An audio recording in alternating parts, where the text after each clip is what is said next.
Snippy fella? Snippy folks. Sniffy folk. No. Oh boy. I said sniffy folk. Snippy folk. Snifferman. A very different video game.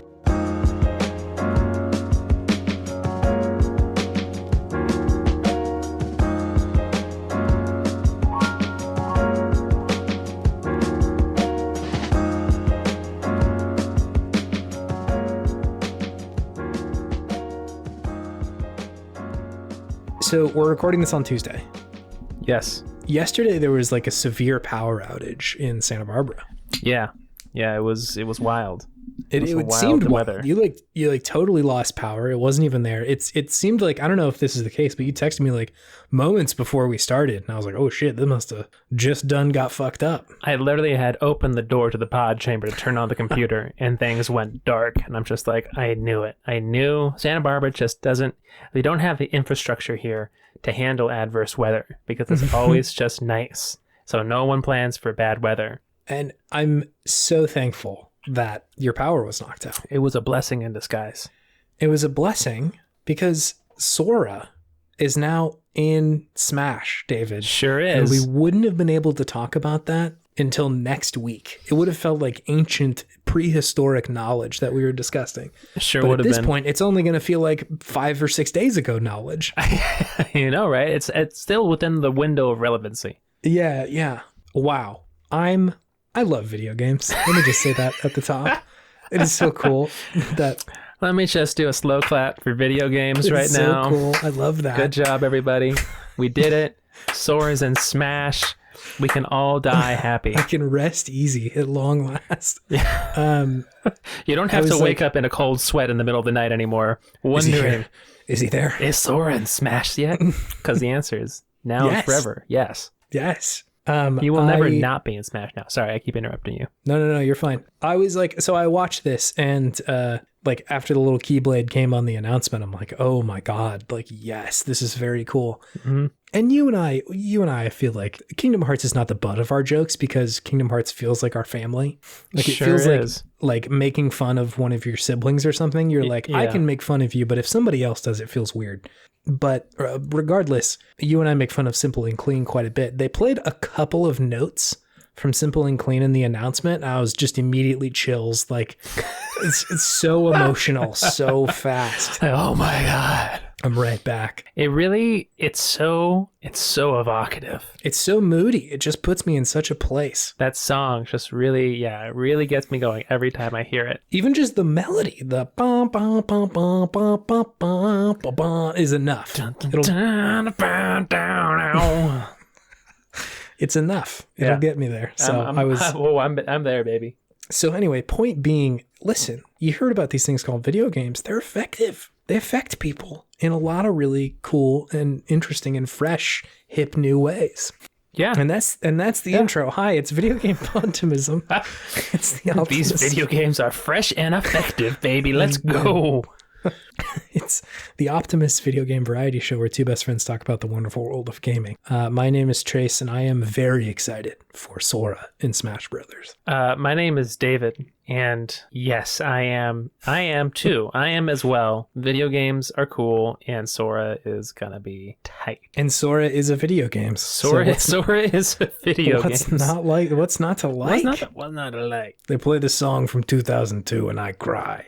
You know how it works. It's video game time, baby. Hey, have you been playing video games? I have been, actually. Could you, might you regale me with such tales? Yeah, it feels very serendipitous, but I started playing Kingdom Hearts 3. Whoa, really? Yeah. Wow. I think I did this. You shut off the power yesterday, yeah. I shut off the power yesterday, which was the necessary jolt of energy that the universe needed to get us onto the timeline that gave us Sora and Smash. I actually diverted us from the timeline that was going to give us Score Bunny and Smash. Oh man, or Turbo Steve or something bad. Turbo Steve. Steve 2. The pig from Minecraft. Yeah. He's so cool. He's so cool. Oh God, he's so That's going to be a meme for a long time. He's so cool. It was so genuine the way he said it. I know. That's what made it. He's so cool. But yeah, I've been playing Kingdom Hearts 3. What part are you at? Because I played a little bit of this and did not get very far into Kingdom Hearts 3. I am early. Okay. I can tell that it's going to take some effort to play. Mm-hmm. Yes. Yeah, I'm going to have to search my Podtimism feelings deeply to get through this one, I think. But it's just starting, so I'm trying to still be positive about it. Yes. But the beginning, I knew that it was going to be like a lot of cutscenes in the beginning. Sure. Because it's Kingdom Hearts. Sure. So I started it at a time of night where I really wanted to like watch a show, and it was that's perfect. A good idea. It was perfect. Yeah. I was kind of like winding down. I was like ready to go to bed. Framing device. Yeah. Wow. And so then I'd just be ready to just get up and go the next day that I played it. And yeah, it was about 30 minutes of cutscenes and just like picking your class essentially. Yeah. And just like kind of weird things happening in the cutscenes. Like if I was someone who had just picked up this game, I would be so incredibly confused. Absolutely impenetrable. I've played these games and I was very confused about what exactly it was trying to communicate to me through some of these. Yeah. Some of the, like there was that one part, there was a music choice. I wasn't vibing with the hey kids kind of music that they had in there. Oh, I don't even remember this. I played this and I have no There was like memory. some weird cutscene where they were doing like almost like neo dubstep or something like that. It was very strange. It was very strange. It was like a Keyblade Wars flashback, and the music was it didn't feel like Kingdom Hearts music a little bit. Okay. Yeah. I think that's my old man boomer gamer. Get off my lawn opinion though. Sure. But yeah, and then the gameplay itself is pretty good. It feels a tad bit dated at this point, and some of the voice actors are definitely not as good as the others. Looking at you, Hercules. Yeah, kind of whiffed it. It was kind of weird on Hercules. Yeah. Yeah, it seemed uneven. But the main characters are pretty good. Yeah. So far, it's a mixed bag. I'm more than anything, I'm just glad that it exists and that it is out and that I will finally have closure to this saga. Yeah, supposedly to the saga of my life. I think do I need to get a DLC to get the full true Kingdom Hearts 3.015 ending or something like that? I have no idea. I'm so uneducated about like what has happened in this video game, what you need to finish it. I've got like nothing. Also, what was up with the Kingdom Hearts 2.9 little title card that they did like halfway through their 30-minute extravaganza of cutscenes? Yeah. I just laughed at that part. I'm like, what does it mean? What does it mean? Yeah, I mean, like, I feel like I need like a wiki, a primer, a Spark Notes, a something just to like get me ready for Kingdom Hearts 3. I think I did. I think I had watched like some YouTube videos of like a smart British person explaining to me what happened in every Kingdom Hearts. I've tried so many of them. I've watched multiple like just lore of Kingdom Hearts, and I think I'm just more confused afterwards. I think I'm looking at it too hard. I think Kingdom Hearts needs to not be like observed that clearly for it to work for me. I see what you're saying. You can't observe two atoms in the same position, but they can exist in 2 points in time simultaneously. Isn't that it? It's quantum Kingdom Hearts. Don't look too closely, otherwise it starts to break down. If it can be a good video game, but yeah, the moment I start trying to like unravel the plot is the moment that Kingdom Hearts starts to become less interesting to me. Yeah. I had a colleague in college who like, I think he was a TA for one of my game design classes. And like, to me, when we were like in the computer lab, like recited to me the entirety of the story. Like I just on a whim was like, hey, like what even happened in that game? He's like, I could tell you. I'm like, okay. I'm me thinking there's no way he could really do it. An hour later, we were getting done with like parts of it. An hour later. It took so long because like any thread I would pull on, I'd be like, well, what about this? This doesn't make any sense. He's like, well, I got to tell you some backstory. This was just some random guy? He was like a TA. I like knew him. It was impressive, honestly. Damn. Kingdom Hearts historian. Did he make one of those videos you watched? No, which was kind of more enjoyable that I could sort of just be like, wait, this doesn't make sense. And a real human person in front of me could say, well, it's actually a nobody, which is the shadow of someone's heartless. A nobody is the shadow of a heartless. I couldn't explain to you what a nobody is, David. I have read the wiki article no less than 10 times. Isn't it? And I think it's the byproduct of when somebody turns into a heartless.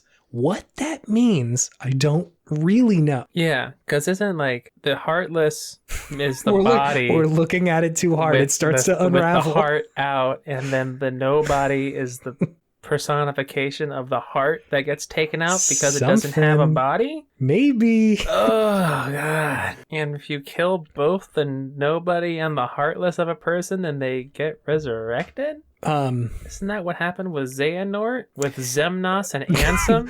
We're going so much harder than I can. Yeah, I cannot. We're welterweights fighting a heavyweight matchup right now. Bloodborne lore is much clearer than whatever is going on. If you need some Game of Thrones knowledge, I'm your guy, but not this. Not this. I might be tempted to get back into Kingdom Hearts 3, given that you're going through it, because I played not very much of this game. Should we do a good games on it? Probably. It's very in vogue with our podcast. Yeah, I would have to beat Kingdom Hearts 3. I would need to get all the way through that video game. There's no way it's short. There's no way that thing is a tiny little chewable bite. It's going to be at least like 30 hours. I would guess upwards of 50 to 60. 50 to 60. Those games are huge.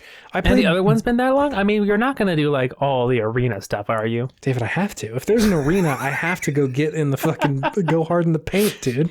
Did you like lose some sort of like a matchup with somebody at some point in time where now you are cursed with the inability to say no to an arena? I think I must have made a deal with Sephiroth at some point that if he beat me the first time I challenged him, that I would forever have to, go to any Coliseum arena area. This is my penance. Yeah.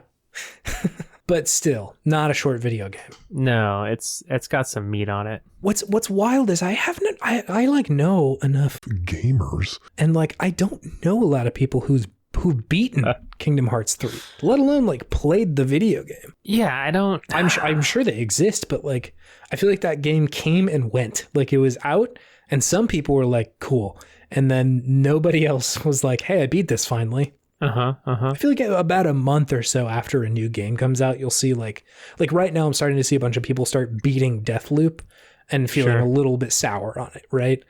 But like I saw nobody talking about, let's talk about the ending of Kingdom Hearts 3. No, none of that existed. Yeah, maybe we got to play it. I will give Kingdom Hearts 3 another shot because it is really in vogue right now.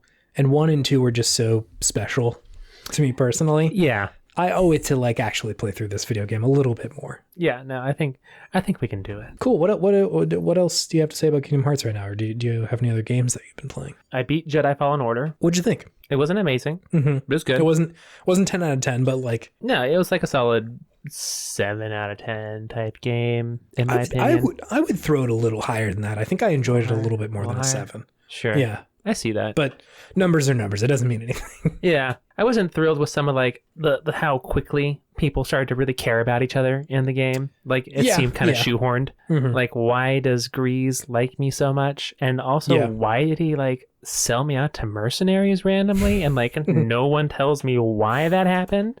And then we're just chill with it afterwards. Yeah, that did come and go pretty quick. A little suspect. That felt very just kind of thrown in there. It felt like it was a game that they had a lot more in mind for, but things got cut out. Yeah. Yeah, that was kind of my feeling of the game. Sure. That EA's like, yeah, we've been developing this long enough. Just send it out there, and it's good enough. I don't hate the end product that they ended up with. Honestly, though, like no, it's not bad. I agree that some of those plot points they did feel a little rushed and like things were happening very quickly. But I think that they did do a fairly good wrap up. I feel like oftentimes the way that stories in games at least play out is that you'll get a pretty great first half of a game, and then they felt compelled to end the game very quickly. Sure. And so like the last half is not very good. Whereas this one felt like they probably had the beginning and the end of this game pretty locked down for quite some time, and like put the middle in there and then just started like picking bits of it out. Or maybe it was exactly what they wanted to do. But sure. I do agree that like it did feel a little rushed, but also that like it felt good enough to me. Like, I agree. It's definitely felt like a finished product still, but yeah, I know you could just tell that it just felt like they had grander plans that didn't come to fruition. But I really liked the lightsaber dueling. It's very good, yeah. I want more just lightsaber duel games. That was real fun. Yeah. Definitely made me feel like a Jedi, which was awesome. Yeah, they really nailed it in that one. I feel like they could just make a game out of that. I don't even need the story. Yeah. I mean, it's probably like the best lightsaber combat in a game to date. Like it came out at the same time as Sekiro and had like the same system as that, essentially. Like we had to break people's guard, but people just didn't really care about this one as much because it wasn't quite as polished. But I think it's still commendable for what it did. Yeah, I think it's a good game. Yeah. And I really enjoyed having, like, finally at the end, feeling like you're a little OP compared to some of the more grunt characters. Yeah. Like, that felt good. Like, once you, spoilers, make your own lightsaber, and you're just, like, cutting through stormtroopers, no problem. You're just like, this is what I was here for. This is what I've been searching for this whole time. Absolutely. Just feeling a little power fantasy as a Jedi. Felt great. But yeah, it was good. It feels like they're setting it up for a sequel. Yeah. I'm curious to see what they do. I think they could do something pretty cool and interesting with it next time, or just do something completely and totally different and just not and use different characters. Give me an Obi-Wan Origins game. Give me a Yoda Origins game with these controls. I'm totally cool with them doing these kind of like quote unquote no-name character integrations. Like I think that is a really cool place to exist in the Star Wars universe and just weirdly underexplored. Like I know that's not a hot take at all, but like the Star Wars stuff that I find that's really compelling is usually not the Skywalker-y stuff. Sure. Like Rogue One is like such a good Star Wars movie. And there's some the Skywalker stuff going on in there, but by and large it's about the other people in there. And like, God, I fucking nailed it. So good. Yeah. So like I just feel like there's a lot of opportunity to do really cool stuff in that space, especially with a game that might be like a one-off. Yeah. So yeah, I'm totally cool with them just like fucking around and doing something totally different story-wise. Yeah, they have a good base. Yeah. To build upon. So I'm curious to see what they do next. Playing a little bit of Blasphemous. Still good. Yes. Yeah. Still fun. I feel like you're probably getting closer to beating that, right? Not quite. I haven't been playing it too much. I've been mostly playing Jedi Fallen Order. Yeah. That was one I kind of wanted to get through this week. Sure. I think that's really it. Yeah. Nice. That's cool. What about you? What have you been playing? I have not been playing a ton of video games. This last week, I've been wildly busy with just like life, work, wildly busy, and then maybe new work, also kind of busy and time consuming. But regardless, I have been playing a few video games that I would like to talk to you about. Two of them. One is this game called Death's Gambit that came out recently for Switch. Okay. I think it's been out for a little while on other platforms. Like I think it came out on Steam like a couple of years ago. It is this game made by this company called White Rabbit. It is, I think it is a Metroidvania first and a kind of Dark Soulsy second. But both of those are definitely in there. It's this like 2D side-scrolling game where it's similar to like Metroidvanias. There are like a bunch of these checkpoints that you're wandering around. You're essentially just like given tasks that you need to do, or like missions, right? Yeah. The person you're playing as, it's not revealed very much, kind of similar to like a Dark Soulsy kind of setup. You're given a little bit more than that, but initially there's just not that much. And I think it's like it slowly comes out over the course of the beginning part of the game that like you're working for Death, like the Grim Reaper. So yeah, they give you these little like story beats and you're working for Death, and Death is like, hey, I need you to go like beat these people because my like power over this area has like waned quite a bit. Essentially, like people have become unable to be killed, or like parts of Immortal? people are like somebody tried to kill Death, essentially. It's unclear in the beginning why. Trevor Belmont, man. Yeah, always fucking shit up. So I do like the inversion of the formula there of like you're trying to like reinstate the natural order of like life and death, whereas normally you're trying to kill Death or kill Dracula or something like that in a lot of these games. So I think the concept and the setup is definitely neat. It feels kind of like Blasphemous. Like I know we've been talking about that a little bit recently, and I don't think these things are like related at all. They just have been games that are kind of similar that have come out in the last couple of years. I think this one has been in the works for quite some time. Like the wiki I was reading about it said it like started development like 2012 or something like that, like a long time ago. And I think this one came out on Steam earlier than Blasphemous did. So like it's more like Blasphemous probably feels a little bit more like this game.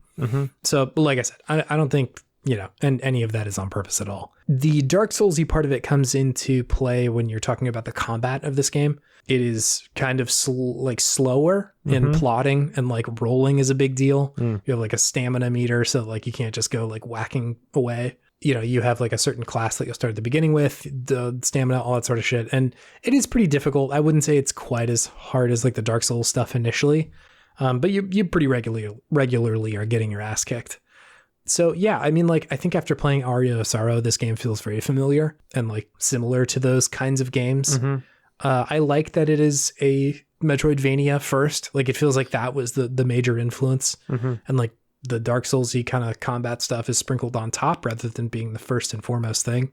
I could see how somebody would interpret it the reverse, but I feel like it's mostly Metroidvania. Like, the map is very similar. The way you're like traversing the world feels very Metroidvania-y, like getting double jumps and shit like that, and air dashes and shit. And so it all feels pretty good. It's like really pretty too. I like that a lot. And I do enjoy that like it's trying to do a little bit more of a story than either Dark Souls or a lot of the earlier Metroidvanias do in general. So yeah, I think it's like pretty good. I'm enjoying it. Like, I had tried, what was that game? Elder Lilies earlier in the year, which was another kind of Metroidvania, and it didn't really click for me. I don't think I talked about it on the show at all, but like, I don't think so. I'd like given it a shot and played like a half an hour. I was like, I don't know if this is for me. It was doing a lot of stuff that I think was done well. It just, for whatever reason, didn't totally vibe with me. But this one is, I think, hitting a lot better, even if this like combo of Metroidvania Dark Souls stuff is kind of in right now. Sure seems to be. I mean, I think it is. Like, it's, the not the flavor of the month, but I think Dark Souls had a very significant and measurable impact on people who play games and people who develop games, that like, it makes sense that, about 8 years or so after like Dark Souls was like very, very popular all of a sudden, like obviously Demon's Souls has been out for a while, but after that period, that there would be this sort of like wave of games that are like, hey, I like this too. How could we apply this? I like sort of balk at the argument that it's like derivative or something. I think just a lot of people like that game and they want to make games like that. Yeah, they sure do. That's one of the games I've been playing. The other game that I have been playing is this game called Unsighted, which is another game that has recently come out for Switch. This game is very good. Oh, I really like this game. Okay. Let me see. So at the top, this game is made by Studio Pixel Punk, which is a studio out of Brazil, and it is made of 2 women, which is neat. Let me see. It's kind of a Zelda-like game. Sure. Zelda is the closest thing that it reminds me of, in the sense that there's sort of this like overworld, the combat kind of similar. It's not exact. It's definitely like it's got more going on than just a straight Zelda game, but I think that is the closest analog I can think of. It's got some Metroidvania stuff going on there, but I would say that that's, again, flavor more than substance. So like the game itself, you start out and you wake up in this like lab essentially, and it's unclear like who you are, but you're playing as this like what appears to be like cyborg woman, and you're just like figuring out like what the fuck happened here, but like my memories are kind of in pieces, and you go and like sort of look around this lab. You get all your stuff back. You get a little sword, some like sidearms and shit, and then like some big fucking terrifying like bio-mutant creature comes charging after you, and you have to like escape out of this place. You meet like what is a very Navi-like character. Sure. Who's like this little fairy who's like talking to you a lot of the time. She's like trying to like coax you into like figure out what's going on, because you as your character, like, I don't know what's happening. And again, a lot of her memories are like coming back in pieces. And essentially like at the beginning, she like tries to fight a bunch of these like biomutants. It gets like totally fucked up, and then like some other people come and rescue her. Whoa. And they take back to their like village, and a lot of these people know the player you're playing as, and it's revealed that like she has like a lot of these connections with people, and that what happened was that there was this huge like meteor that hit Earth a while ago, which gave sentience and consciousness to all of the robots that lived there.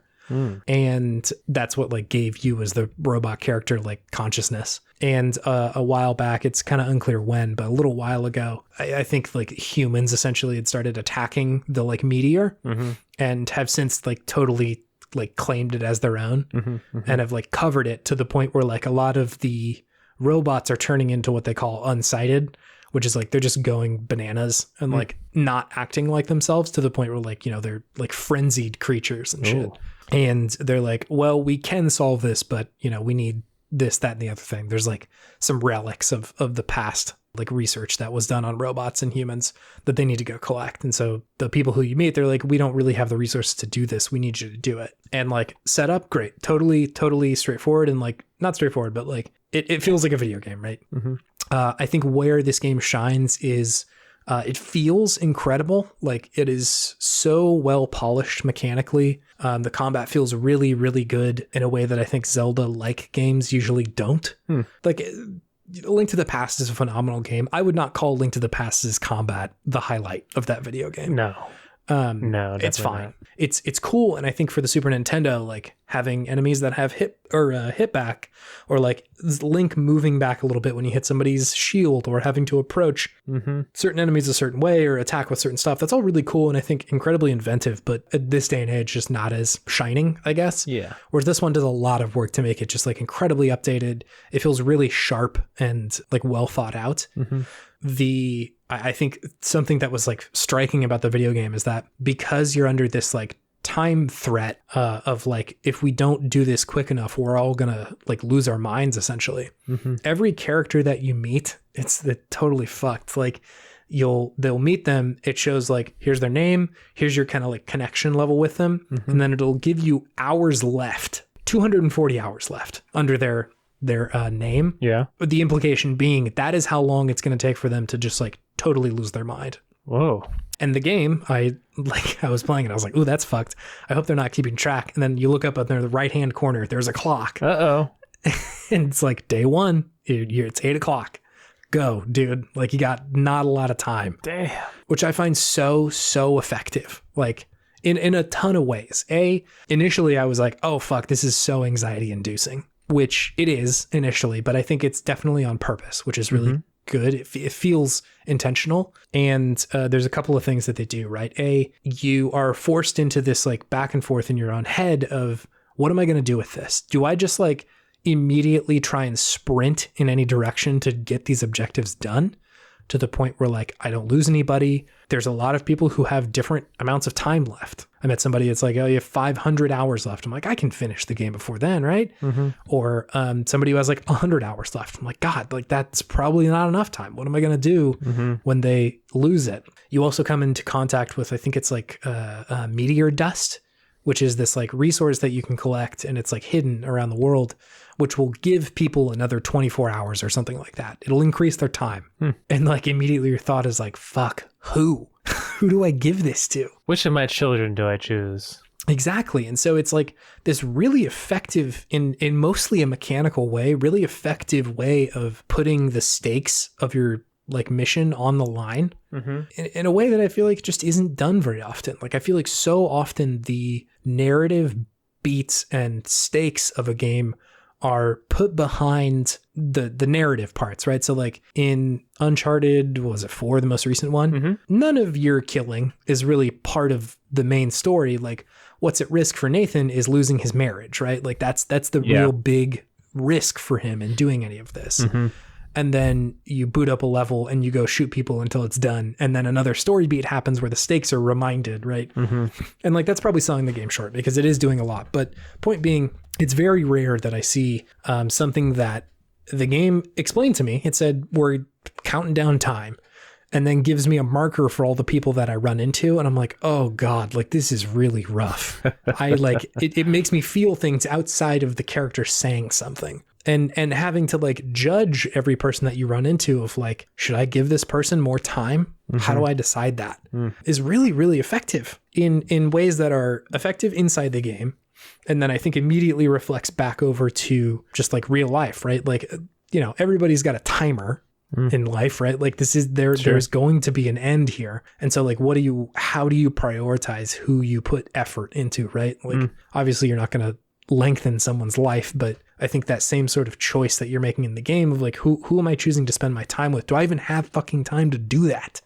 Is wildly effective for me. Who did you choose and why? I mean, it's an ongoing decision. It's an ongoing decision. Like that's much like in life. There's not somebody that you choose at the top. Like this is the person that I'm going to save. It's just kind of this ongoing conversation. I'll go back to the village and like see who's got maybe not so much time left, or like Is there somebody that I'm like, I cannot bear to lose this person? And then, you know, I hopefully find some more meteor dust, or similar to what I've been doing. I'm like, am I fast enough to beat this game and not lose anybody? I don't know. Like, it's still an open question. All right. That sounds fun. It is. And like, it could be totally possible that they give you way too much time. And Sure. like, it is the norm to beat this game without losing anybody. But even still, the setup to me is just like, holy shit, they're really doing a lot of work here. Yeah, that feels really, really cool. So I love this game. I haven't seen a lot of coverage of it, which is shocking given how like interesting some of the ideas are. It's also getting like wildly good reviews, which I was like, hell yeah, that's really great. So yeah, also just like in an industry full of straight white dudes, it's kind of nice to see two women instead making a video game. Like, not just, you know, diversity for diversity's sake, but like what is the difference of perspective here? Sure. That couldn't be brought by the last 30 to 40 years of dudes making video games. So Yeah, that's real. yeah, I thought that was really inspiring. So Cool. Oh yeah. yeah, the game rules. I think that's all I've been playing. Gotcha. Cool. Which will bring me to my Podtimistic thing of the week, David. Let's hear it. It was Sakurai's final Nintendo Direct, specifically about Smash Brothers. Moving stuff, David. I don't know if I was just in a space today or something, but like just watching him and him being like, all right, it's done. I'm done. And like waving goodbye to the camera. I'm like, fuck, dude. Because he's like retiring now, isn't he? So far as I know, he's said like, this is it for me. I don't blame him. You know, like, it seems like this has been not an easy job. And the dude seems to have like such a high standard for his work that like, it seems like it was either I need to not work because working, I have to get close to perfection, not do the thing. So like, I'm kind of glad that dude is like maybe getting some rest. Yeah, hopefully. But yeah, just what a joy these like past. I feel like since the Wii U version of Smash Brothers, Smash 4. yeah, they've been pretty consistent about doing these like Smash Directs, and like even more so in the age of Smash Ultimate, where like they're really putting on effort to like, okay, we're gonna do 45 minutes just for this one DLC character, and I'm gonna show you what his up tilts do. Right. Yeah, like really in-depth videos. It's real. Because Smash 4 came out, what, 2014, 2015? Yeah, I'm pretty sure it was 2014. It was right at the end. He's been doing this for 7 years straight. Quite a long time. And like, dude worked on Melee, right? Like I think he was on that one. I don't know if he was on Smash 64, but this has been... Didn't he do all of them? I think he didn't do Brawl. I think Brawl was the game where he wasn't there. I think. I could be wrong about that. No, I was totally wrong. He worked on Brawl. He did Super Smash Bros., the original, Melee, Brawl, Smash 4, and Ultimate. Hey. Dude's been on all of them. He's all of them, yeah. So yeah, it's like a wild achievement as like far as like somebody's like life, quote unquote, life work of video games is. Pretty impressive. Like, he started working on Kirby's Dream Land in 1992, and then in 99 was working on Smash Brothers. And in 2021 he's like, okay, see ya at long fucking last. My watch has ended. Yeah, just like a shocking amount of work going into that. And yeah, it was definitely palpable, I think, in the last Direct here of like, damn, I need to watch it. You know, he doesn't, it's not like a sad thing, but dude seems like kind of giddy of like, okay, we're done. Also, total sidebar, I was watching the Direct and the videos that they were showing, he's just like demonstrating how the characters work. I assumed that somebody else was controlling one of the characters when he was like demonstrating. No, Sakurai's playing one controller in each hand. He has his hand on the table and is playing each like character with one hand on a pro controller. Is he really? Watch the Direct. It is shocking. It's absolutely shocking. This man is Smash Bros. He is video games. My God. Masahiro video games, dude. Pour one out. Yeah, it's incredible. It's great. I love Smash Brothers, and like, dude has been intimately involved in every one of these games. That's fantastic. So. That's great. Wow. Do you have something fueling your sense of optimism, David? Yeah.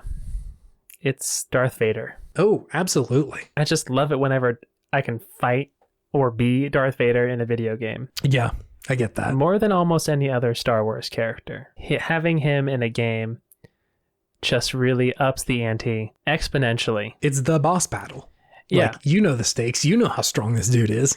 I mean, in Jedi Fallen Order, spoilers, it wasn't even a boss battle. It was just run. Yeah, you're going to get your ass kicked. Like, I loved how they just made him into this intimidating space wizard. He was just like, comes in and just like starts wrecking shit. Like, unstoppable. It was great. Which is much more in line, I feel like, with what the originals were trying to do with him. Yeah. Like, he's just kind of a terrifying force. That you he's need to like force. not be there. Yeah, if you're around him, there's a chance that you are going to die for one reason or another. Yeah. Best option, just don't be around Darth Vader. Yeah. Yeah. Killed his wife. He broke her heart. What's the arcade Star Wars game? The one that you control with like a flight stick? Where you can fight Vader with the very good Vader fight in that one. Yeah, that one's excellent. Very moody if I remember. Lots of lighting was used in that Vader fight. Yeah, you were fighting him in, I think it was the Death Star. I think it was supposed to be the end of Return or Revenge of the Sith. Revenge of the Jedi. No, it wasn't. Return of the Jedi. Empire Strikes Back, motherfucker. Empire Strikes. Oh God, we just lost so many nerd points right there. Jesus Christ! It was a long day, everybody. Okay, it's hot in here. It's humid. That's my excuse. Return of the Jedi. It was originally going to be called Revenge of the Jedi, but then Lucas was like, no. Jedi don't do revenge. They do returning. It was originally going to be called Vader's Big Shot. It was originally going to be called How Aaron Carter Beat Vader. And that's how I beat Vade. That's how I beat, Vade. It doesn't sound as cool as Shaq. No. Nothing sounds as cool as Shaq. It's true. Shaq's a pretty cool name. Great. Yeah, good one. Love a good Vader fight. I agree. Good Vader fight. I agree. Do you want to move on to our main thing? Let's do it. Let's do it.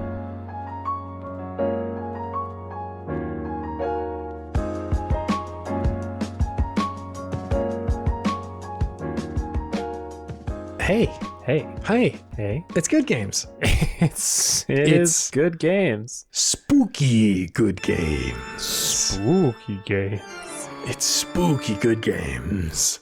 Hey, it's good games. It's a segment where we talk about the okayest games of yesteryear and got all the things that we love about them. But the flavor of the month is spook, as you may have heard. And we've been talking about scary games. We kicked off last week with Dino Crisis, the dinosaur emergency. And we wanted to talk about another scary game this week. Mm-hmm. I think a little bit more heralded than Dino Crisis. I think Dino Crisis like sold okay compared to this one, but I don't know that people necessarily point to Dino Crisis as like the height of scary games. Probably not, yeah. So we're going to talk about Clock Tower, obviously. Clock Tower, we're here. We're towering in the clock. You said you had not played this game before, right? I had definitely not played this game before, no. Cool. Nice. I think tried to when I was a kid, but I feel like I rented it and just did not understand how to deal with like point and click adventures. What do I do? Yeah, I was very unclear about what exactly I needed to do in the video game to like figure it out. Mm-hmm. There was this period of time in my gaming history where like I would rent a game and there's a distinct possibility that A, that video game does not work, or B, I load it up on my console and somebody else has like rented it and played it and already set up like what are like custom controls or something. Yeah. And I walk into just like a minefield of like, is this how this is supposed to be? And so I think point and click was probably not the best combo for me when I was, let me see, it would have been like 6 when this was coming out. That's a tough game to play as a 6-year-old too. Oh, absolutely not, dude. Like just not a thing that I was well equipped to do. It was hard to play as a 31-year-old, let alone a 6-year-old. You're not 31 yet. It's the month, baby. It's almost here. It's the month, but you're not there yet, Chase, please. It's true. I'm just preparing myself to inevitably be 31. I get it. I thought of myself as 30 for a while. Yes. It softens the blow a little bit. Sure does. Sure does. Can I hit you with some hot stats about this game, David? Hit me with them. Hot stats. Clock Tower was released December 13th of 1996 for PlayStation 1. Uh-huh. It was the second entry in this series, but the first one that the United States has seen. There was another Clock Tower game that came out in Japan for the Super Nintendo. Uh-huh. And like fan translations of that game exist, but it never like saw a release over here. And so this game to the United States, and I think outside of Japan actually did. I don't know that for sure, but over here was at least known as just Clock Tower. We are talking about Clock Tower PS1 specifically. Okay. It was made by Human Entertainment, which is a broadly sounds like it's a bunch of computers making video games. Yes, absolutely. Yeah, this is video games for real fleshy humans, for human beings. So the Human Entertainment was like by and large a Japanese centric like video game company. Like they released a lot of video games, but most of them were only released in Japan. And so I didn't recognize a lot of the games that they had put out. There were some that came to the United States, but it was largely a Japanese game company. Some of the games that I read that they were known for are Fire Pro Wrestling, Twilight Syndrome, Fastest 1, and Human Grand Prix, which I was not helping with their my assertion that they are a bunch of computers making human games. Terrifying. Race for humans. So scary. Go fast, flesh guys. Go fast, flesh guys. There's a bunch of computers writing people. Yeah, so I didn't recognize a lot of these. So Clock Tower was kind of my only reference point for this company. I do have a review of Clock Tower from our friends at Mega Fun. Mega Fun, all right. Mega Fun. I had taken their review, which I think this was a German outlet, and ran it through Google Translate through a whole bunch of languages, one after the other, and then spat it back out in English to really, really get to the heart of what was being said in the review. So yeah, without further ado, let me read to you what Mega Fun had to say. He said to the Clock Tower, "Really? This story isn't fascinating at all, but I'm so impressed with the secretary that I'm limited to technology and management, and you have to do the same. The interesting part is A, small amount. I collect problems and all excuses if you want to use it elsewhere. In conversations with the scissor, he will always follow this process. Please repeat as many times as you can with your trials and tribulations. The image is always clear and red. Results, please." Results, please. I am fairly certain that sentence got cut off. I think that was not the intended end of the sentence, but results, please is not the worst way to stop the review. What were the results of the review? 70 out of 100. They thought it were not too bad. Not too bad. Yeah, you converse with the scissors. I loved that. Do you want to tell me what this game is? You played it a little bit, right? I did play it a little bit. Nice. It is a point and click horror game, meaning that you don't directly control the character. You use a mouse to click on different objects and areas on the screen, and then your character goes there, either walks there or interacts with something that you just clicked. Worth noting that it is on PlayStation 1, so there is no mouse. You're just sort of using your controller. There's no mouse and there's no analog stick either. No. There's just the D-pad. Yep. So it leaves much to be desired as far as control and like fidelity goes. Yes, absolutely. But it makes do with what it has. So the game is you can play as two characters, depending on how much you talk to like one random guy in the beginning, whether or not you talk to him once or twice. It's very opaque. Strange. Yeah. But yeah, it's a sequel to a game on the SNES. Picks up kind of where that one left off, apparently. I never played the first one. Yeah, I think again, I was mostly just digging through wikis about this, but I think it takes place a year after the events of the original Clock Tower. And the main character from that one, Jennifer, is here in this one she's as well. in this one too. Yeah. So, you are playing as a couple different people. So you're playing as Jennifer. That's one of the people you can be. She's from the first one. You can be Helen, who is like a research assistant, I'm guessing. I think so. Yeah, she works at she works at the university with this psychologist professor who is doing interviews on the people who were victims of the incident in the first game. Yeah, exactly. So like he's studying what is now known as the Clock Tower murders. In the first one, I read a wiki, so this may be a rum retelling mini segment right here. Sure. But so far as I know, in the first one, this girl Jennifer and a handful of other orphans are adopted into the Barrows household. Oh. And almost immediately when they get there, shit just starts breaking very bad. Sure. and you like go to try and find Mrs. Barrows, the like person who has adopted you. Yeah, as Jennifer, you come back into the place where you thought everybody was. They're gone. You have to like wander around, and you start finding like them being like murdered and just like fucked up. And eventually, the titular villain of the series, Scissorman, starts showing up. Who's this like little goblin-looking creature? Like goblin. I think he's got like a mask on or something. But he does, yeah. He is this like kind of shorter character who at any point has just these like giant shears that he's clinking around. And they just make the same sound over and over again. Sling, sling, sling, sling as he like hobbles towards you with these scissors like above his head, just like, I'm gonna get you. It is very similar in the first one too. He's just kind of following you around the mansion. Yeah. And so a bunch of people died there. You as the main character, Jennifer, in like the canon ending. There's a bunch of endings and some of them are considered canon. It's never really confirmed which one is which. Sure. But she like escapes after fighting the like deformed other son. I think was it that weird, like, Dodongo looking thing in the fleshy creature? Yeah, in the basement. It's like this very like big, terrifying baby that you find in like the basement, which is like so scary. So you find him and then like run away and burn him up. And then I can't remember exactly what happens to Miss Barrows, but I think you end up fighting her and killing her. Mm-hmm.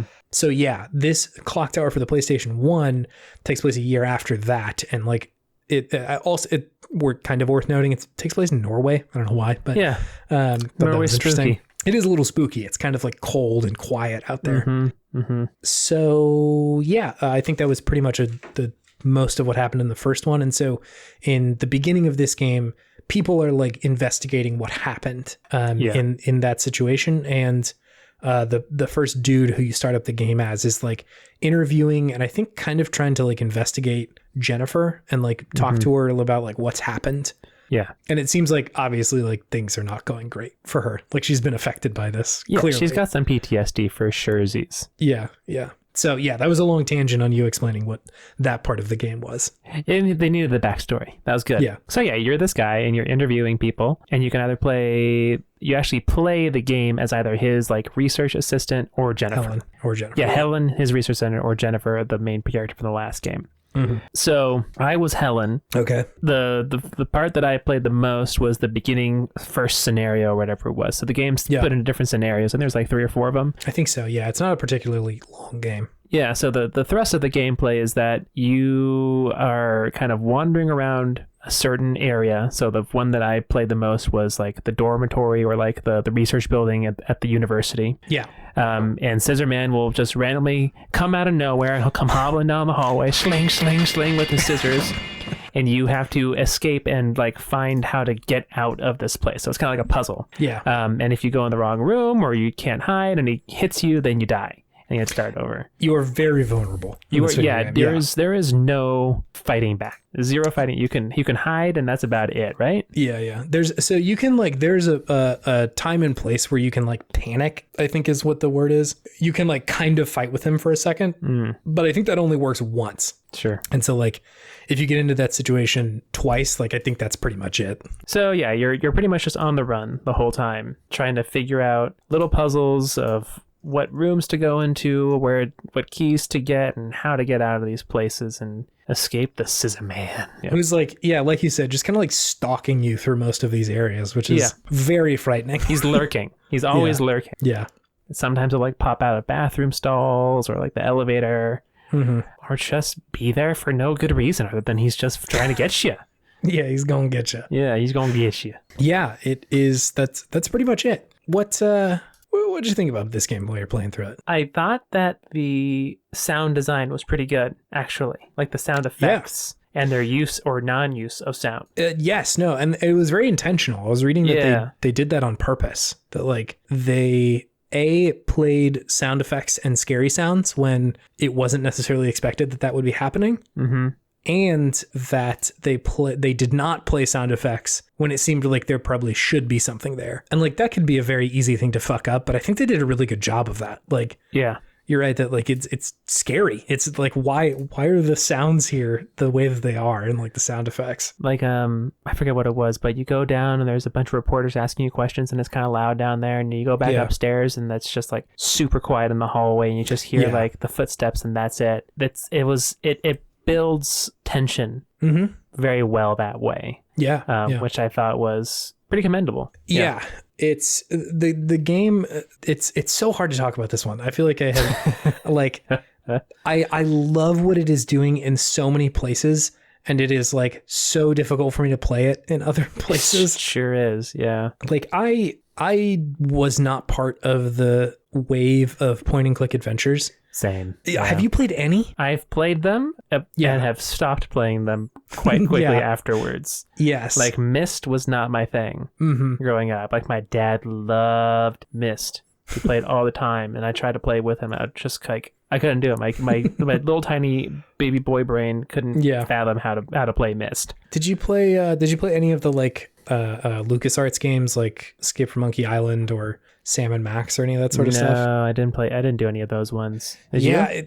A little bit. It was mostly by proxy. It was a similar sort of thing. I think my dad played Sam & Max a fair bit, and I sort of like watched him do that. And Jazz played a lot of these games as well, my cousin. And so like I got a little bit of it. Like there's certainly people around me who played them, but I think like my motor skills and reasoning was not nearly good enough to play a lot of those games. Definitely not. Because like even now, right? Like I'll go back and play like Full Throttle or like Grim Fandango or something like that. And like those games are fun, but it does require a fair bit of like either really thinking through something or trying every combination of every item on everything. Yeah. And sometimes that's fun. Like I've had fun with those games, but I think in a game that is supposed to be scary, it's like a really hard thing to do if you're not totally familiar with how these games work. Yeah. Yeah. Because then you're just fumbling with the controls and it takes away some of that, the fear that the game is trying to make through its environment and the gameplay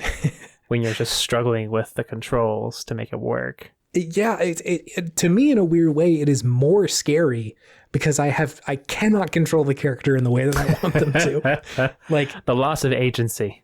Yeah, I felt like most of the time that I was playing this game, I was yelling at somebody from another room who's half paying attention what to do in the video game, and that's how I was controlling it. Like, I'm like, okay, I don't know, go look at this thing. Well, it doesn't look like that's clickable. Okay, I don't know, like walk over there. It's not letting me. Okay, try the door. It says I can't leave. Oh, fuck. Like, it's like telling someone who doesn't really play video games how to play the game. And who doesn't really give a shit either. Yeah, and doesn't care. Like, they're like, humoring you. It's not working. You can't leave. There's something else you have to do in this room. Okay, well, talk to somebody. I don't really know how. Fuck. I can't get over there from where you clicked. To click somewhere else. So, like, I think part of my friction with the game was just not being super familiar with point and click in general. But it also, like I said, in a weird way, that makes it scarier. Scissorman comes in a room. I got a long time before I'm going to be able to click on the door to get away from him. And even if I click on the right spot once, I gotta click like probably a good 3 or 4 different places to make this work. Who knows if I'm gonna hit all of those in the right spot, or accidentally hit Scissorman and go like right up to him. Just run right up to Scissorman and be like, get what's snipped up, baby? Get snipped. That's definitely the tagline. Clock Tower 2 Turbo Snips. Clock Tower 2 featuring Scissorman. Get snipped.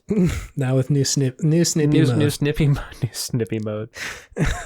Yeah, so that was a very long diatribe about how this game is hard to control, but I found it genuinely scary. And I really liked that. I really liked that about this game. No, the atmosphere is excellent. Incredible. And it's this sort of like double-edged sword of the game giving you very difficult controls to get through it and giving you very few ways to be able to defend yourself. Like you're totally vulnerable at every moment of this game. There's no point where it's like, oh, I got the grenade launcher now. I can fuck with like some of these zombies. Like, yeah, you are not Leon Kennedy. No, at no point in this entire game is it like safe Yeah. You know? And that is so cool. Yeah, they like talked about this in the making of the game. The director was this dude named Hifumi Kono, and he talked about liking, and we've mentioned this before in a different episode. He loved the work of Dario Argento, who was this director that we talked about in episode 45, Poetry Slam, featuring Samus Aran. Chase's favorite name of an episode. I liked that name. Where we talked about Super Metroid, where I can't remember the name of the dude who directed the Super Metroid, but they talked about the color palettes and mood being a really big thing that they were influenced by this director Dario Argento, who's this Italian filmmaker. And in a similar way, Hifumi Kono said that he was influenced by the same guy. So just for a little bit of background or a refresher, depending on how long you've been listening, Dario Argento was this Italian film director who did like a lot of horror movies, a lot of which had these, like, as far as I can tell, like fairly moody and tense, terrifying sequences where like color played a really significant role in the films. And so like you can see that in the Super Metroid like color palettes, where you'll go from one part of the level and it's like a very like dark green to another like very like blood red, or like a very like deep blue or something like that. And you can see it in the color palettes. I think we posted something on Twitter a while back about like how similar those are. And it seemed like where in Super Metroid, they were taking a lot of the artistic and visual elements from those kind of movies. Hifumi Kono, it seemed like, was taking a lot of just like, I want to make a horror movie or a horror video game that is very similar to what is going on in a lot of these other movies that he's watching. Yeah. Specifically the movie Phenomena. I actually don't know how to say it, but it is this movie, and let me just read you the like first byline of the plot. It says, after missing a bus in the Swiss countryside, a 14-year-old Danish tourist, Vera Brandt, tries looking for help. She comes across a home and is attacked by a stranger who proceeds to behead her with scissors. Oh my god, seems kind of familiar. That's just the whole that's the whole synopsis of the movie. No, it's just like the first, like, this is what happened in the beginning. Okay, shit. A lot of plot there, right? Like the scissor-based murder. Scissor-based killing. The main character in Phenomena, it's not Phenomena. That's not the name of the movie. Yeah. It's Phenom.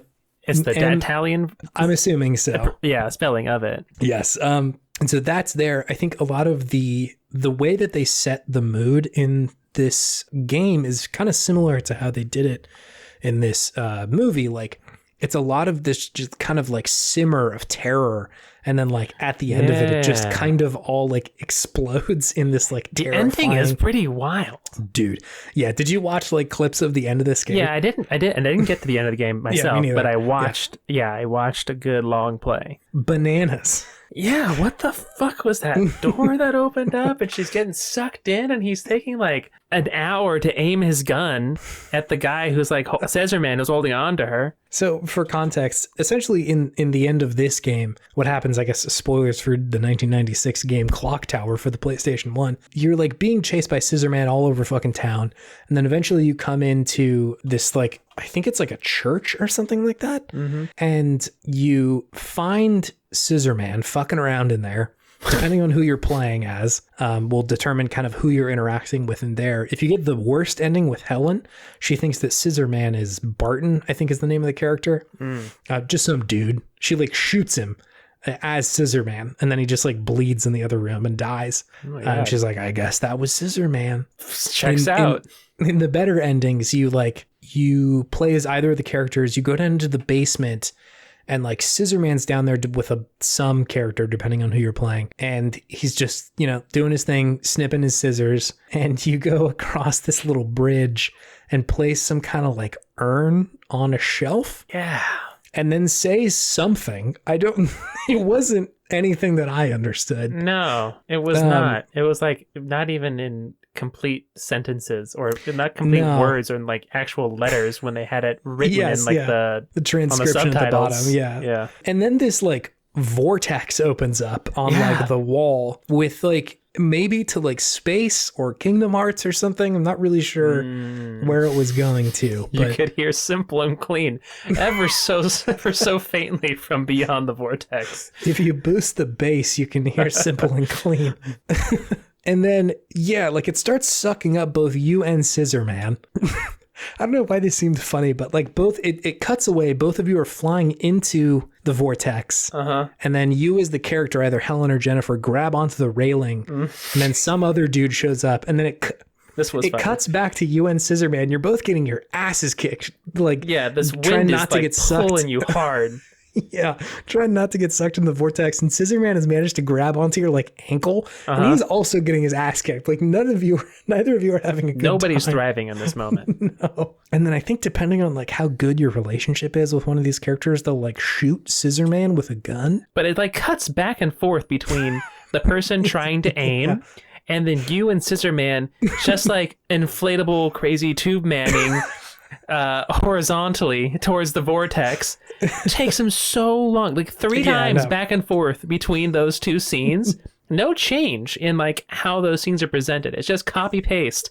This scene, this scene, this scene, this scene, building the tension, and then he shoots. And then he shoots Scissorman with a gun, and then Scissorman falls into the vortex. And the vortex closes. And everybody lives happily ever after. Depending on the ending. Depending on the ending. Yeah. There's one where I don't know if it's this one specifically, but the end of it sees Helen like looking at the rubble of this building, and then I think Scissorman's hand just like bursts out from the ground.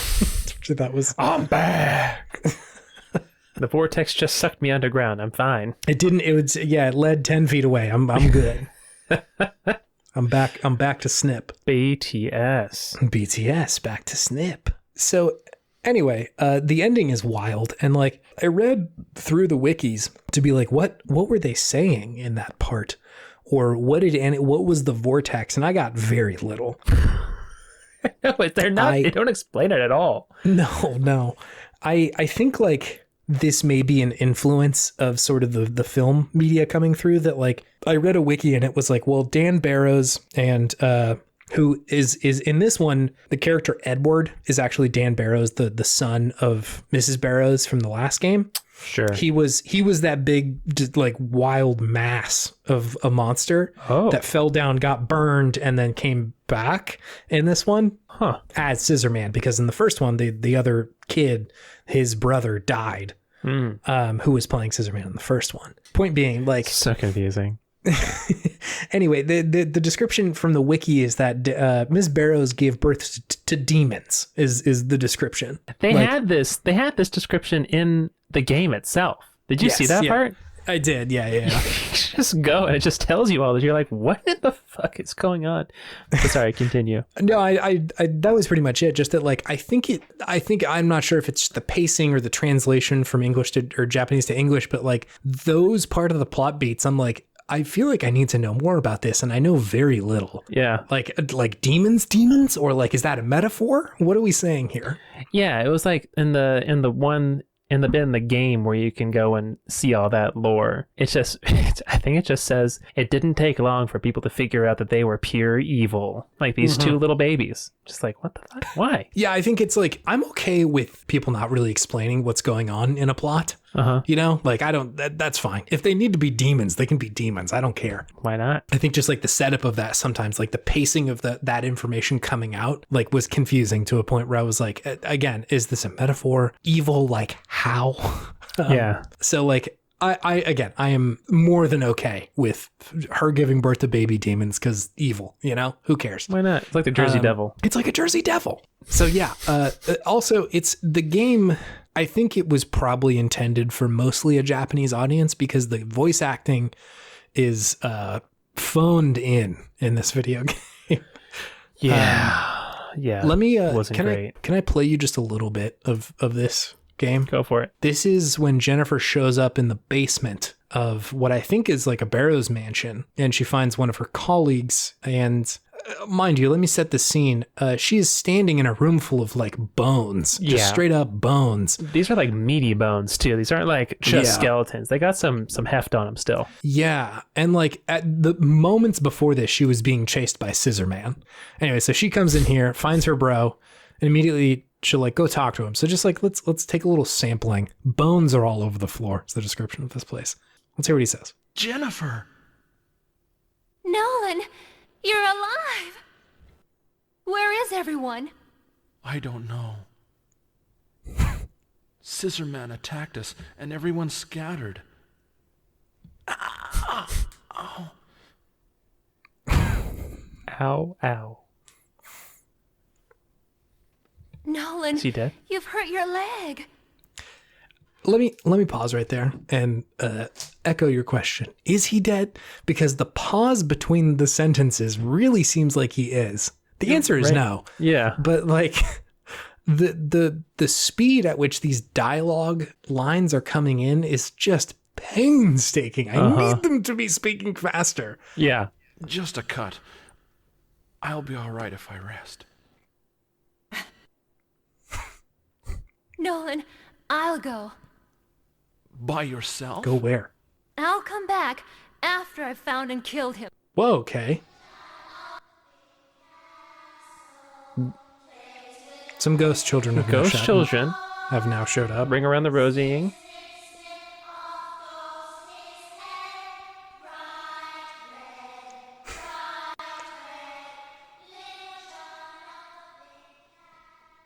What was that?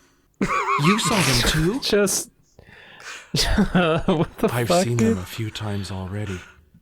They are probably the ghosts of the children killed here. Probably. So many. So many. And then they stop talking. It's over. And then she stands up and she's like, oh, I'm out of here. Nothing else to talk about after that. So like the pacing of the dialogue, just like, I'm like, please, I need this to go like a normal human speed when you're talking to your friends. Yeah. Yeah, it's pretty bad. And It's pretty bad.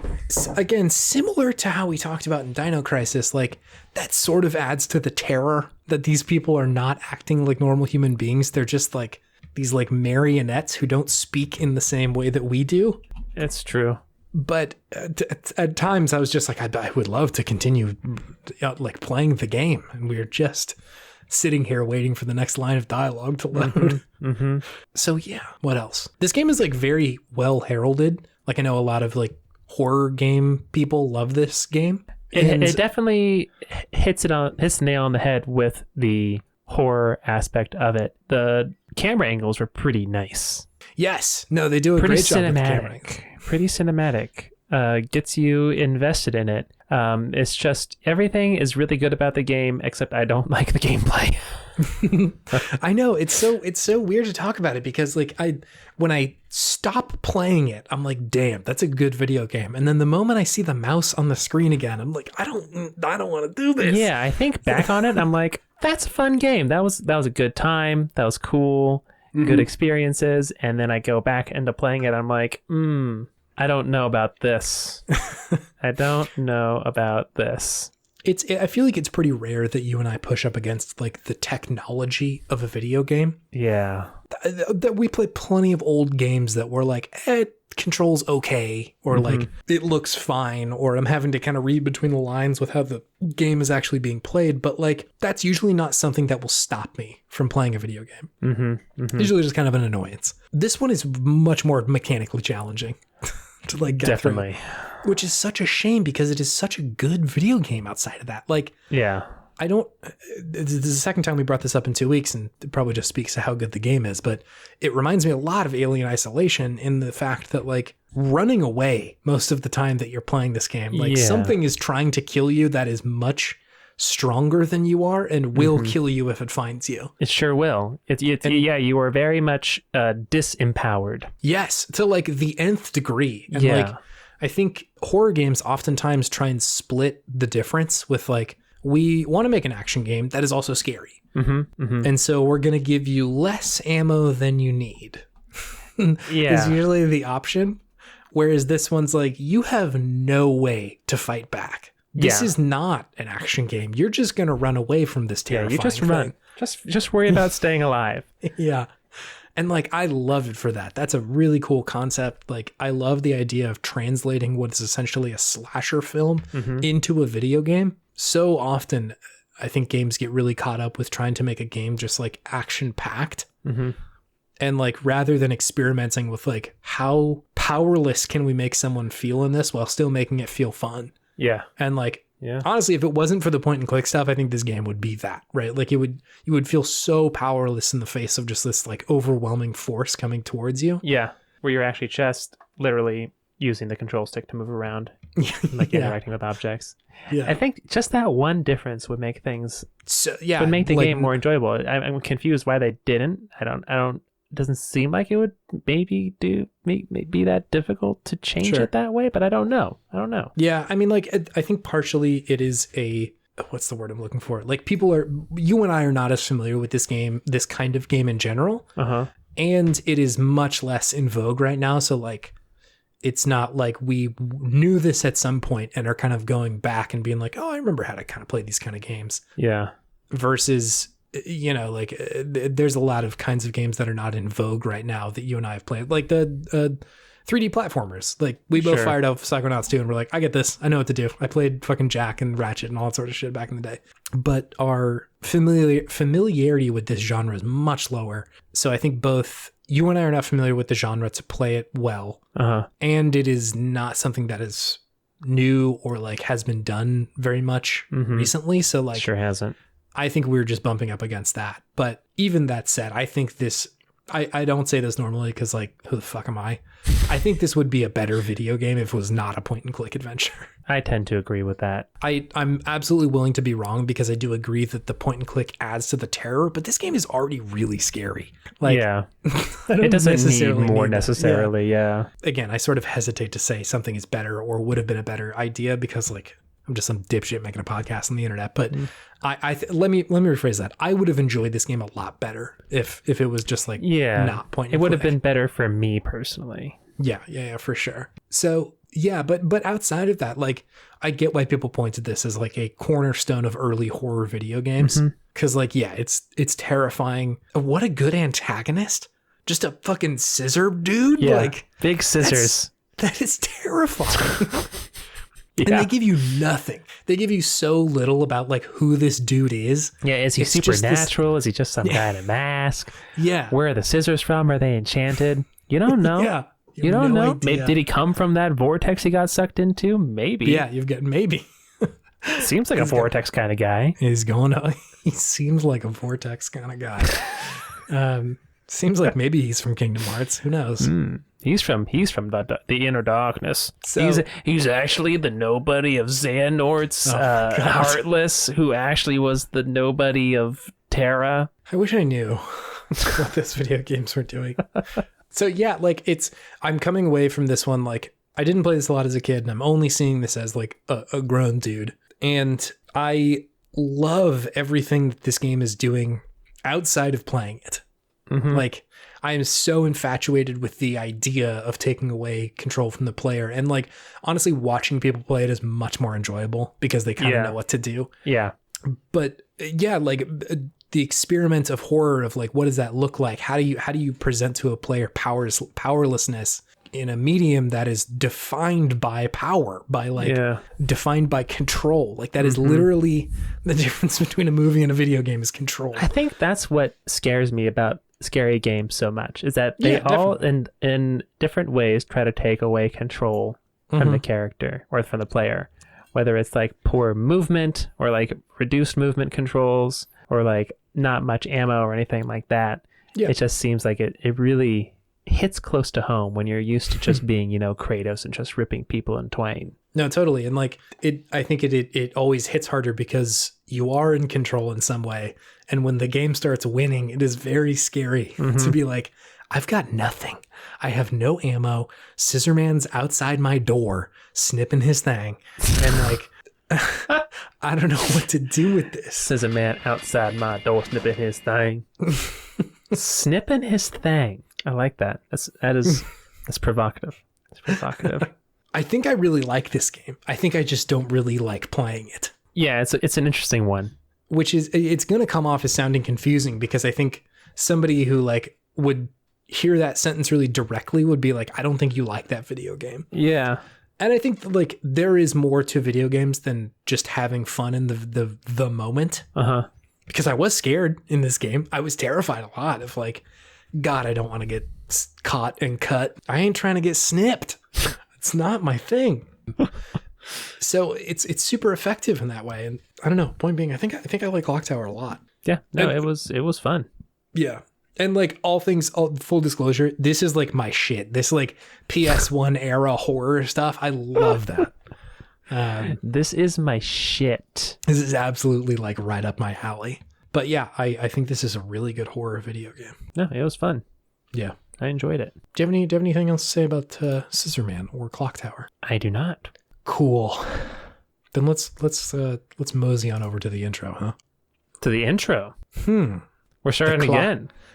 The clock turns back. Turned back.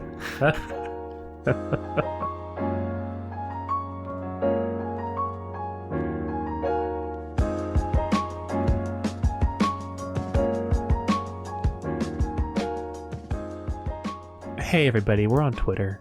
We are. At Podtimism. Tweet us. Nice things, mean things, anything in between. Whatever you feel. Yeah. It's great. We want it. We want to hear it. We want to see it. We want to feel it. You can also email us, podtimism@gmail.com. Yes. If you really want to help us out, you can leave a review on Apple Podcasts. Also true. Makes a big difference for us. It does. You can subscribe, like whatever it is on any sort of podcasting app you have. Also true. And, you can also let someone else know about our cast if you have some cool, chill gamers in your life who just want to hang out, have some easy, fun vibes. See what they think. See what they think. See what they think. See what they think. See what they think. Do they like to get snipped? I hope not. Do they like snipping their thing outside of people's doors? The implication here. It's a little spooky. The phrase snipping his thing. Yeah. It's just funny to me. It is good. You're right. It is provocative. It can mean a lot of different things. It can mean a lot of different things. But anyways. Yeah. And also, thank you. Thank you. For being here, for listening to us, for supporting this cast. Indie casts. We appreciate it. Thank you. We do. Mm-hmm. Thanks so much for spending your time with us here. We think you're the best. Sure. Period. Period. So you got? Do you have any video game wisdom, Chase? Ooh, yes, I do.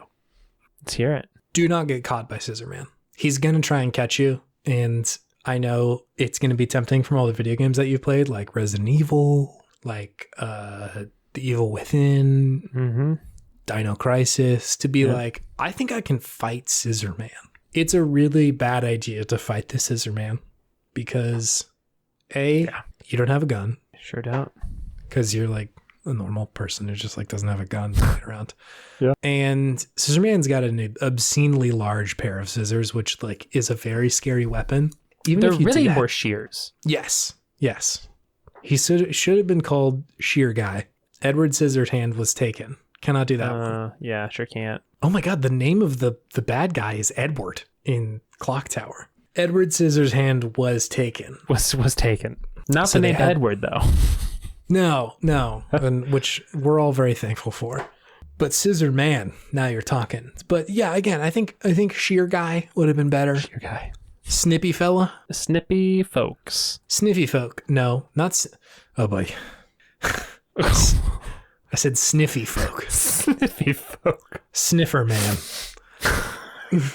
A very different video game. It's like the dog themed sequel to Cat Tales. Sniffy folk. Sniffy folk. Can you imagine instead of the scissors outside of your door? Oh no. Sniffer guys. Sniffer guy. I'm gonna rail ya. I'm gonna witness your sense. Huh? What's he gonna do? Just like sniff so hard he pulls you into his nose? My thought was that he just comes into the room and judges you based on your stink. Does he kill you if it's a good or a bad stink? No, he just like sort of emotionally tries to poke at you. When was the last time you washed your sheets? Oh, so he's just a bully. Yeah, he's a bully. Do you shower daily? No. It's obvious, isn't it? You don't even own a bidet. Oh, that's not true, actually. Snifferman, you got nothing. Snifferman. You got no leg to stand on. Snifferman, more like stupid man. I'll put the air horns here, and that is how we will end the episode. Wait, was that all of your... You had wisdom going for a second there, but then we derailed it. That's fine. That was good enough. Don't get caught by Snifferman. All right, sounds good. Okay, bye. Okay, see ya.